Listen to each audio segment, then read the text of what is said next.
Praise లాడండి. హల్లెలూయా. దేవుని నామానికి మహిమ కలుగును గాక. అపోస్తల కార్యాలు 9వ అధ్యాయం 36వ వచనంలో ఉంటుందండి.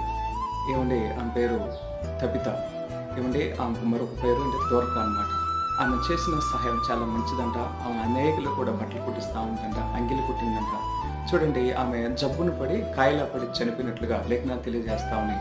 చనిపోయిన తర్వాత విధవరాండ్లు అక్కడికి వచ్చిన వారందరూ కూడా ఆమె చేసిన ధర్మ కార్యాలు, నీతి కార్యాలు గుర్తు చేసుకుంటూ తలంచుకుంటా ఉన్నారండి. కానీ అక్కడికి వెళ్ళిన తర్వాత అక్కడ కొంతమంది ఉంటే పలానా చోట పేతురు అద్భుతాలు ఆశ్చర్యకాలు చేస్తారని చెప్పేసి పేతురు కోసం వాళ్ళు ఏమంటే మరి తీసుకురావడానికి వెళ్తే పేతురు కూడా వచ్చి ఆమె మేడగదిలో ఉంటే అందరిని కూడా బయటకు పంపించి ప్రార్థన చేశాడు. పేతురు గారు మోకాళ్ళ మీద ప్రార్థన చేసి యేసు నామములో తబితా లే అని చెప్పి నేను లేసిందంటండి అని.